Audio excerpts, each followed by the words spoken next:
Salam sukacita bagi kita semua, saudara yang dikasihi oleh Tuhan.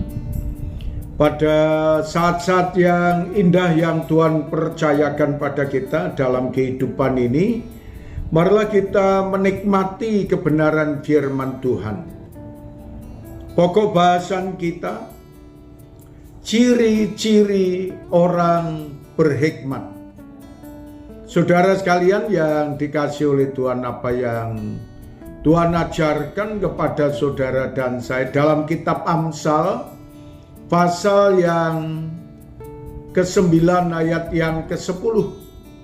Firman Tuhan berkata kepada kita, permulaan hikmat adalah takut akan Tuhan dan mengenal Maha Kudus adalah pengertian. Saudara sekalian, apa yang Tuhan sampaikan kepada kita, bahwa hikmat itu mendasari segala sesuatunya dengan baik.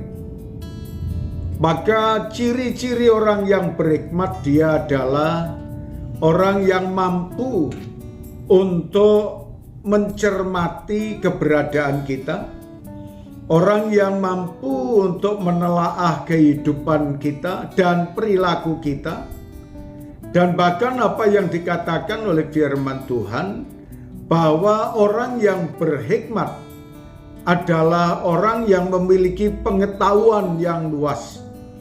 Orang yang diberi hikmat oleh Tuhan, dia adalah orang yang berpengetahuan, orang yang mampu untuk memikirkan jangka panjang, maupun orang yang akan memikirkan bagaimana ke depannya yang terbaik, dan diberi kebijaksanaan dalam mengambil keputusan.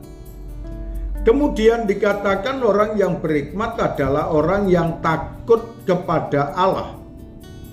Dia setia untuk mencari Tuhan, dia setia untuk menyembah kepada Allah, dia setia untuk melakukan apa yang diperintahkan oleh Tuhan.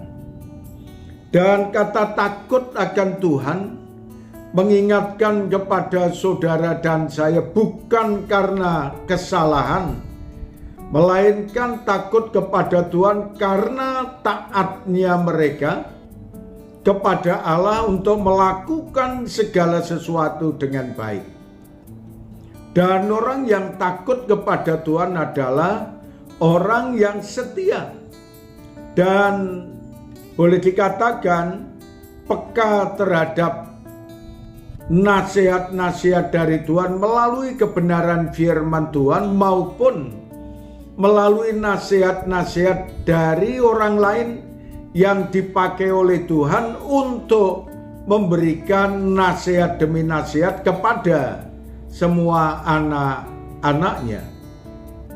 Kemudian Tuhan juga mengajarkan kepada kita, kalau orang-orang yang penuh dengan nikmat, ciri-cirinya dia adalah akan mengenal Allah yang Maha Kudus itu. Mengenal Allah yang Maha Kudus.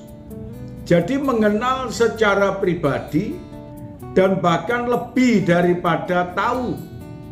Kadang-kadang kalau kita melihat orang tahu presiden kita siapa, orang tahu wali kota kita siapa, tetapi yang mengenal presiden secara pribadi, yang mengerti wali kota dan mengenal secara pribadi, ketika ada kedekatan di antara pribadi itu dengan wali kota maupun presiden kita.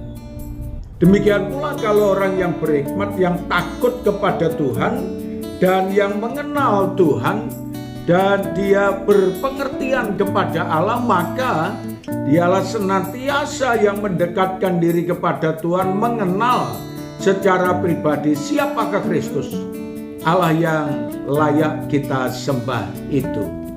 Mari kita tetap penuh dengan nikmat dan tetap mengenal Allah secara pribadi dan setia untuk melakukan perintahnya.